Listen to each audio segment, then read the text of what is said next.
Vous écoutez présentement un extrait de la chronique Duo des Gradins en web rediffusion. Pour plus de chroniques Duo des Gradins, de communiqués, portraits, comptes rendus, ainsi que pour tout savoir sur vos joueurs de la Ligue d'hockey Midget 3A, Ligue d'hockey junior majeur et de la Ligue nationale favori, visitez sans tarder le blog de Simon Bédard au simonbédard.ca.cx ainsi qu'au facebook.com/Duo des Gradins. On va s'arrêter quelques instants, le temps de quelques messages, et au retour, nous allons entamer la deuxième heure avec Simon Bédard pour la chronique du Haut des Gradins. Vous écoutez... Oh my God! Voici Journée Chaîne, Marc-Antoine Perrault.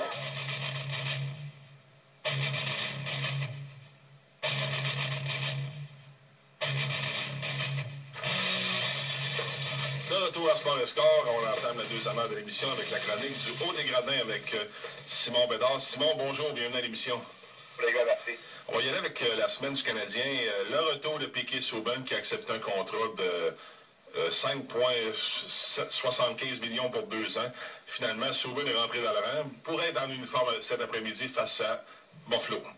Écoute, lorsque j'ai su lundi soir qu'il avait signé un contrat de 2 ans, je faisais partie de ceux qui étaient un petit peu sceptiques. On sait que le Canadien était sur une séquence de 3 victoires de suite. On sait que l'équipe allait quand même très bien et que la chimie entre les joueurs semblait également à point. Donc, je me disais que est-ce que Piquet Souban va venir changer la donne? Est-ce que ça va venir un peu contrecarrer les plans de tout le monde dans le fond? Mais finalement, là, écoute, il a été sur la patinoire de la place de Banque Scotia mercredi matin. Il a rencontré les médias après avoir eu une très bonne discussion avec Marc Bergevin et Michel Therrien. Je ne sais pas pour vous les gars, mais moi j'ai vraiment le feeling que Souban semble avoir compris à fond là, oui, le message un petit peu. C'est certain que lorsque tu parles aux médias pour la première fois depuis plusieurs mois, tu peux toujours donner une très bonne impression à tout le monde. Est-ce que Souban en dedans de vie est vraiment un homme différent? Ça, on va le savoir au cours des prochaines semaines et c'est seulement les joueurs qui peuvent le savoir à l'heure actuelle. Mais de qu'est-ce que j'ai vu, je pense que Souban semble avoir compris à fond là, le message. Et je pense que Michel Therrien est un entraîneur qui peut très très bien diriger Souban. Je sais que c'est vraiment un entraîneur intense, un entraîneur qui sait vraiment faire passer à fond le message. S'il peut vraiment changer Souban, s'il peut vraiment diriger Souban comme que Piquet Souban doit jouer à Montréal, je pense que ça va faire du Canadien une meilleure équipe parce que là, au lieu d'avoir Emeline sur la deuxième table d'avantage numérique, tu vas avoir sûrement le Piquet Souban et Francis Bouillon. Donc je crois que si vraiment Souban a compris le message, si Souban se comporte très bien, le Canadien va être un club beaucoup plus dangereux avec lui dans le fond. Et d'ailleurs, Michel Therrien a confirmé aussi plus tôt cette semaine que le low five que Piquet et Carey Price font à chaque victoire du Canadien maintenant, c'est chose du passé pour les deux joueurs. Ben écoute, moi personnellement, ça me dérangeait pas. Je sais pas pour vous si c'était quelque chose qui vous agaçait un petit peu. Mais moi, je comprends aussi le concept d'équipe. Je pense que depuis que Michel Therrien est en poste, on parle d'un concept d'équipe. Et même Souban l'a dit mercredi matin. Maintenant, ça va plus juste être moi, ça va être vraiment l'équipe lorsque j'entre. Donc, c'est certain que c'est le fun de voir Piquet Souban et Carey Price ensemble. On sait que les deux ont une très bonne chimie. C'est deux bons chums aussi à l'extérieur de la patinoire. Mais moi, j'aime aussi le fait que les joueurs prennent la peine d'aller saluer les partisans au centre de la patinoire après chaque match, chaque victoire du moins. Comme que les Cataractes le font quand même souvent, comme que plusieurs clubs aussi le font. Donc je pense que vraiment, quand on parle de concept d'équipe, je pense que les partisans doivent être inclus aussi là-dedans. Et tant qu'à avoir deux joueurs qui la font, qui sont ensemble et qui laissent les autres à part, je pense que c'est mieux que les joueurs aillent tous ensemble et aillent dire merci aux fans. Ils méritent très bien après avoir été privés de leur sport et de leur club pendant 4 mois. Là, un lockout qui ont fait avec aucune raison d'être vraiment, ou du moins de durer sur une aussi longue période que ça. Et d'ailleurs, le fait de saluer les partisans, pour moi, c'est une très, très grande marque de respect parce que, disons que les premiers à faire ça dans la Ligue nationale, si ma mémoire est très bonne, c'est les Rangers de New York dans les années passées.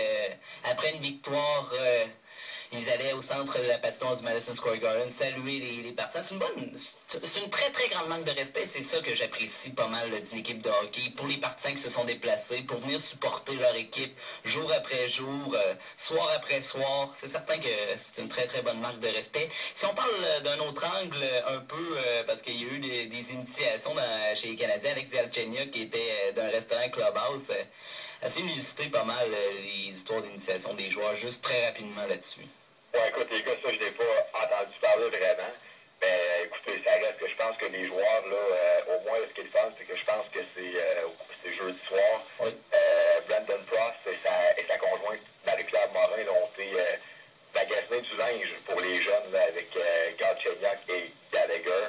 Donc, écoute, je pense que vraiment, là, les joueurs, on sait qu'au cours des dernières saisons, peut-être que les joueurs étaient un peu plus laissés à eux-mêmes à Montréal. On se souviendra en 2007-2008 et 2008-2009, je pense que c'était Carey Price, Chris Higgins et Ryan O'Byrne là, qui sortaient souvent ensemble. Et Price aussi là, au cours des dernières semaines, j'avais à refaire une chose de mon passage à Montréal au cours de mes années, d'arrêter de demander de l'aide, d'être encadré un peu mieux par les vétérans de l'équipe. Et je pense que Price est tombé dans cette jungle-là. Parce que, écoute, quand on est jeune à Montréal, ce que tu as dit 18 ans, c'est facile de perdre un petit peu le contrôle. Donc, c'est vraiment qu'est-ce qu'ils font avec la nouvelle organisation. Peut vraiment encadrer les jeunes pour que les jeunes se développent bien et que les jeunes vraiment restent focusés. Donc, on sait que Gallagher va habiter avec Josh Georgios, qui a été un très bon mentor pour lui depuis l'été dernier, je crois. On sait que Galchenyuk va maintenant habiter avec sa soeur et sa mère dans un appartement à Montréal. Et lorsque les joueurs sortent ensemble, parce que je sais qu'ils ont été vus dans des bars, là, surtout je pense que après le match de mercredi soir à Ottawa, il y avait plusieurs joueurs là, établis au sein là, du club. On parle de Georgia entre autres qui étaient avec eux. Donc oui, ils sortent pour découvrir certaines places et tout. Mais je pense que les vétérans sont là, donc avec ça, ils sont certains qu'il n'y a rien qui va virer mal si on veut. En plus, ils peuvent aussi leur montrer quoi faire et ne pas quoi faire. Donc ça, c'est une bonne chose. Si on revient au côté hockey, samedi dernier, le Canadien a laissé filer une avance de 2 buts pour l'emporter 4-3 en prolongation contre les Devils. Même chose mardi face aux Jets. On menait 3-1, 3-3. On menait 2-0, pardon. On a laissé les Jets revenir dans le match, mais on l'a emporté 4-3. Et finalement, une défaite à Ottawa de 5-1. Ça, c'est quelque chose qui m'agace un petit peu chez les Canadiens. De laisser filer une avance de 2 buts, ça, c'est pas bon signe, même si on a réussi à l'emporter. Oui, ben Jean, écoute, tu vois que si on monte à environ l'année passée, peut-être, si le Canadien, lorsque le Canadien aurait peut-être tiré de l'arrière de 3-2, l'équipe aurait baissé dans le fond de l'IVA, l'équipe aurait arrêté de travailler et ça aurait été terminé. Non, le Canadien joue. Le Canadien avait quand même la mauvaise habitude, et je ne sais pas pourquoi, là, de vraiment, lorsqu'ils tiraient de l'arrière par un coup, lorsque les joueurs, pour eux, ce match était terminé et que ça ne servait plus à rien. Maintenant, avec Terrien en place et tout le personnel, je pense que l'équipe travaille très fort, l'équipe n'arrête jamais, compétitionne quand même, et ça rapporte aussi. Donc, c'est certain que lorsqu'on laisse filer l'avance de 2 buts, comme que c'était le cas en troisième période face aux Devils, ou de 2 buts aussi, lorsque c'était le cas là, face aux Jets mardi, c'est un petit peu inquiétant, c'est vraiment décevant. Au hockey, je pense qu'en bout de ligne, l'important, c'est de garder le match, au moins d'aller quand même chercher un point. Oui. L'équipe travaille fort, l'équipe compétitionne quand même. Ça, je pense que c'est notamment grâce au travail que Michel Terrien fait à Montréal. Je pense que c'est vraiment une philosophie qu'il peut implanter. Je pense que l'équipe travaille fort.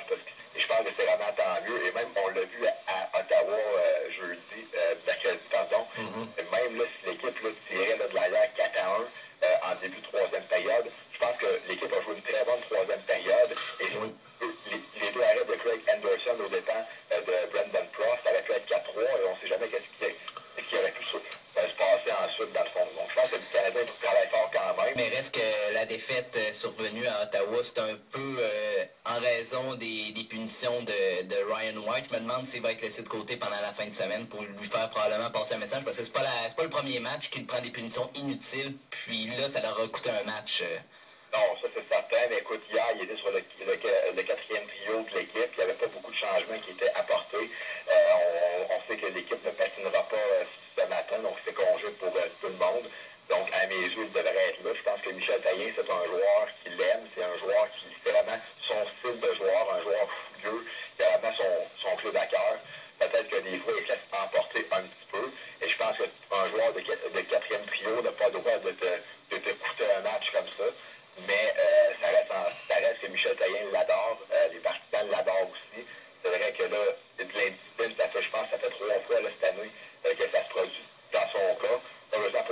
lors des 2 matchs avant, le Canadien avait trouvé une façon de gagner quand même. Là, à Ottawa, mercredi, ça a été une petite erreur de parcours. Donc, moi, je pense qu'il va jouer aujourd'hui. On va sûrement lui laisser une dernière chance. Si ça arrive encore, là, tu n'as pas le choix vraiment de passer à fond là, le message. Un joueur qui l'a dit lui-même, je suis un joueur fougueux, énergique, et je pense pas avant de agir non plus. Donc, ce sera surveillé dans le cas de White, d'éviter de prendre des mauvaises punitions. Week-end à domicile pour le Canadien. Les Sabres de Buffalo s'amènent cet après-midi avec Thomas Vanek, qui connaît tout un début de saison. C'est le meilleur marqueur de la LNH avec 15 points déjà. 3 buts, 2 passes jeudi. Tout un défi pour le Canadien qui va affronter en même temps un excellent gardien, Ryan Miller. Oui, écoute, les Sabres en tant que tel, c'était pas un début de saison incroyable. Ils ont gagné 3 de leurs 7 premières parties. Oui.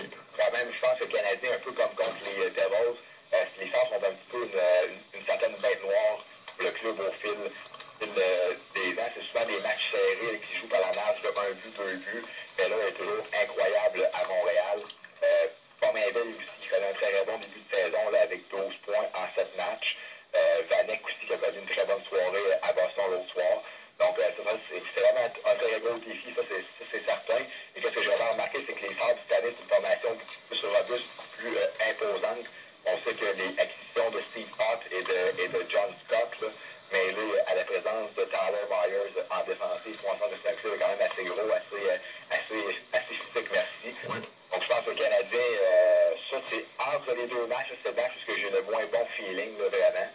Mais après avoir perdu 5 à 1, et là, on joue 2 matchs à domicile au Centre Bell, on sait qu'au cours du mois qui s'en vient, on joue, je pense que c'est 9 de nos 14 parties sur la route, donc ça va être vraiment un mois difficile qui s'en vient à l'extérieur. Donc, je pense qu'il va y avoir beaucoup de jeunes au Centre Bell. C'est important d'aller au moins chercher là, des points, mais c'est certain que c'est un match qui va être crucial et qui s'annonce vraiment difficile pour la troupe de Michel Therrien. Ça va être un beau défi. Puis dimanche, les Sénateurs s'amènent au Centre Bell.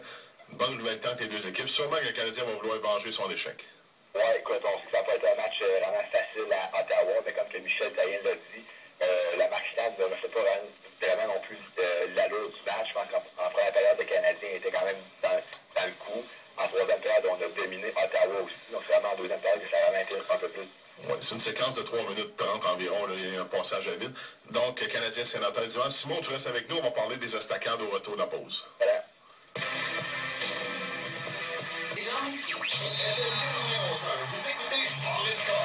De retour à Sport et Score avec Jean Deschaines et moi-même, Marc-Antoine Perrault, c'était Marie-Mé jamais ailleurs. On retrouve notre chroniqueur pour la chronique du haut des gradins, Simon Bédard, pour la deuxième partie de la chronique. On va revenir un peu sur le dernier week-end des estacades de Trois-Rivières face aux élites de Jonquière ainsi qu'à l'Intrépide de Gatineau. Allô, Simon? Oui, effectivement. Bon, écoute, je pense que les gars, c'est 2 très grosses victoires. Oui. On sait que le match de dimanche dernier, là, c'était un match là, de 4 points. On sait que lorsqu'on joue contre eux cette année, on parle souvent de match là, de 4 points. Mais je pense que c'est vraiment le match le plus crucial, à fond, là, de l'année. Très grosse victoire acquise à la marque de 2 à 1. Et qu'est-ce que j'ai vraiment remarqué là-dedans, les gars, c'est que c'est 2 buts de Samuel Billet. Un peu plus un joueur de soutien, je dirais, de troisième trio. Donc, lorsqu'un joueur comme ça, un joueur de soutien te procure une victoire aussi importante face à un club là, qui te talonne là, très près depuis plusieurs mois déjà, je pense que c'est vraiment un must. Et je pense que c'est vraiment cette victoire-là qui a fait en sorte que l'équipe là, devrait être des prochaines séries là, dans 2 semaines. Donc, je pense que c'est vraiment une très grosse victoire, surtout après le match qu'on avait gagné 8-2 à Trois-Rivières quelques jours plus tôt. On s'attendait vraiment à ce que Jonquière sorte en force, vraiment que Jonquière soit prêt à compétitionner pendant 60 minutes de jeu. Mais finalement, je pense qu'on est certainement, je pense qu'on est vraiment un peu comme une genre de bête noire pour eux. Là. Cette année, on a quand même gagné souvent plusieurs matchs importants contre la troupe de Danny Fortin. Donc, c'est une très grosse victoire, je pense. Et vraiment, les joueurs sont sur une très bonne lancée depuis plusieurs semaines. Hier, on affrontait l'Intrépide de Gatineau. Pour la première fois de la saison, on sait que, peut-être pour ceux qui ne sont pas familiers avec le Midget 3A, quand tu affrontes Gatineau, c'est une année, tu les affrontes 2 fois là-bas, puis l'autre année, c'est eux qui viennent te visiter. C'était la même chose avec Amos en début de saison. Donc hier, après une première période peut-être un peu difficile pour les estacades, On s'est vraiment mis en marche en deuxième période pour l'emporter 5-2. 31e filet de Hébert Delisle. Ouais, écoute, ça va très bien pour lui. Vraiment, moi, je pense que c'est un match qui était à notre portée quand même. Oui. Parce qu'on sait que l'Intrépide, qui occupe le 5e et dernier rang de la division CCN, sont pratiquement éliminés, eux, d'une place en série. Ça a été vraiment une saison facile pour eux, là, cette année. Donc, nous, je pense que c'est une très grosse victoire. Je pense que c'est vraiment important d'entrer lors des prochaines séries en pleine confiance.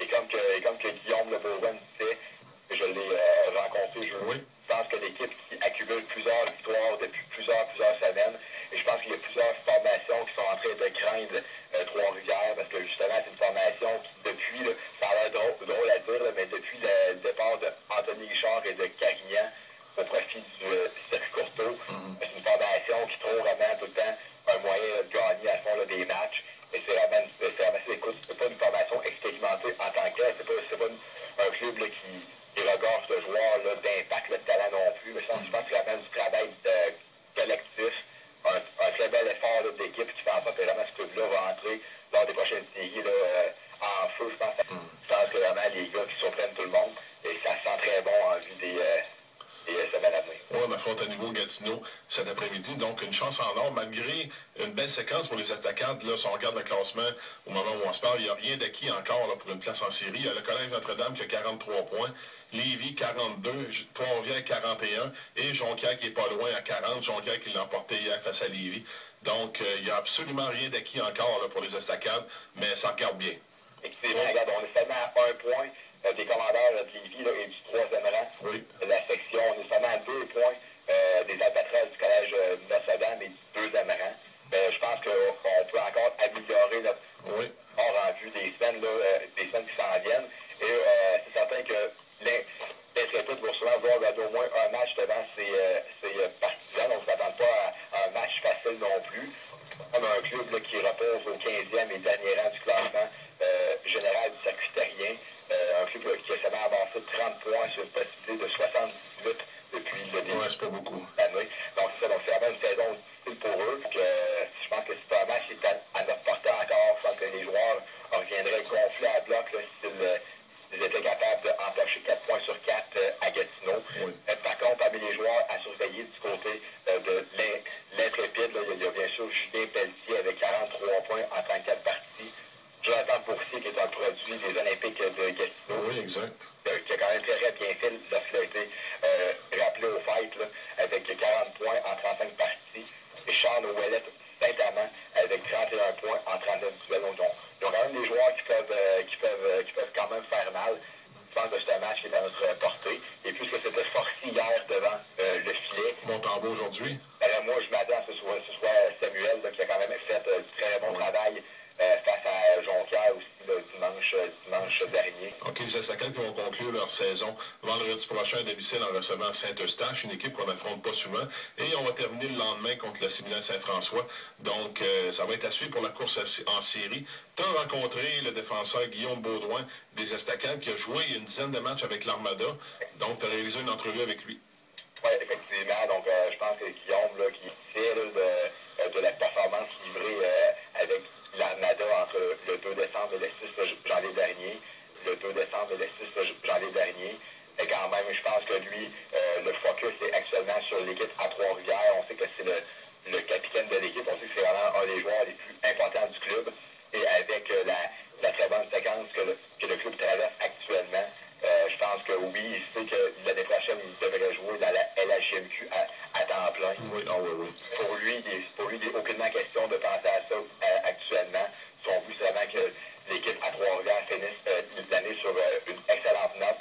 Et ensuite, il veut que l'équipe se rende loin en série. Parce qu'actuellement, je pense qu'on a un club qui pourrait quand même causer certaines surprises. On sait vraiment sur ça qu'il focus actuellement. Mais Devant pas le punch là, de l'entrevue, on va essayer d'avoir la chance de pouvoir l'écouter. Simon, alors on va écouter l'entrevue de Guillaume Baudouin dès maintenant. Excellent.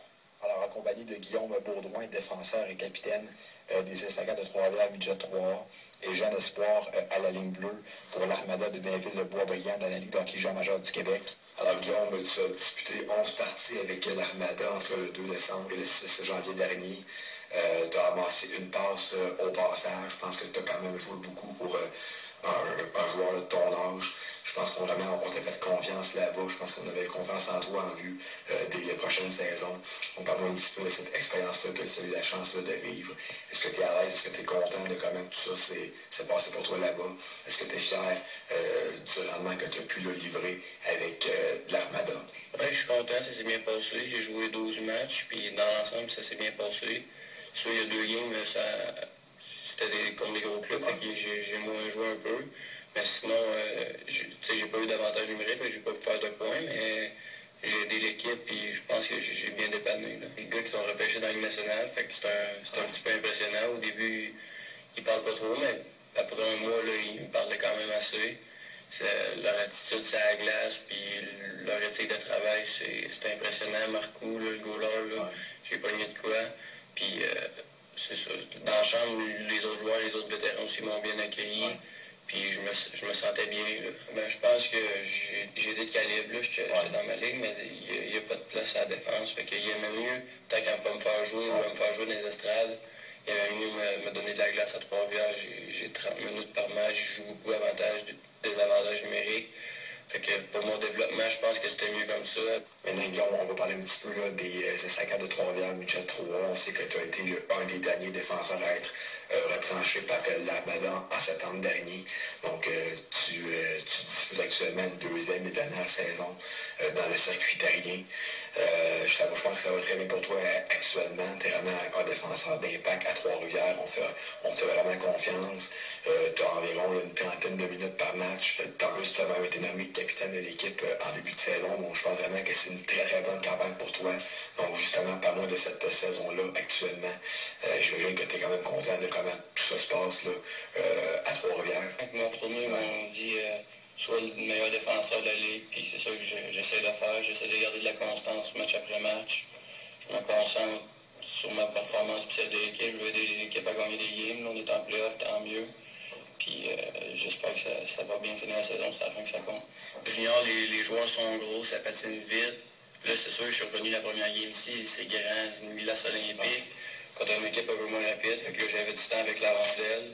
Pas que je faisais un peu ce que je voulais, mais je patinais, puis ça allait bien. Puis les gars, j'essaie de donner des petits conseils aux gars que j'ai appris aux juniors. Tant mieux pour eux autres, puis à partir de ma première game que je suis revenu du temps des fêtes, ça va bien, on ramasse des points, puis on est parti. Depuis un mois, les pratiques sont intenses, on y croit, on y va une période à la fois, parce que des fois, on joue pas 60 minutes. Fait que les coachs essaient de nous garder sur la tâche, puis on se concentre au hockey. À l'école, on est sur la coche, puis en dehors, on essaie de bien s'alimenter, bien dormir. Fait que d'après moi, on va être prêt pour les playoffs, puis je pense qu'il y a des clubs dans la ligue qui commencent à avoir peur de nous autres, qu'on ramasse des points à tonne. Je vais continuer à m'améliorer. J'ai de la glace ici, fait que je veux améliorer des facettes de mon jeu. Je veux grossir physiquement encore. Je vais arriver junior après, puis connaître un bon début de saison, puis pas avoir besoin de prendre 10-12 games à m'adapter au calibre. Je vais être prêt quand je vais arriver junior, puis faire une bonne impression. Alors, Guillaume, merci beaucoup pour ces quelques minutes que tu m'as accordé aujourd'hui. Bonne fin de saison avec les Estacades de Trois-Rivières, beaucoup de succès en série et surtout, bonne chance pour la suite des choses. On se reparle très très bientôt. Et Simon, oui, on va se reparler très très bientôt, nous autres aussi. Donc, un grand merci pour l'entrevue super intéressant avec Guillaume Baudouin. Pas de problème. Alors, Simon, on se reparle samedi prochain pour une autre chronique du Haut du Gradin. Merci beaucoup. Merci beaucoup, les gars. Bonne journée. Alors, on va s'arrêter quelques instants. Le temps de quelques messages publicitaires et au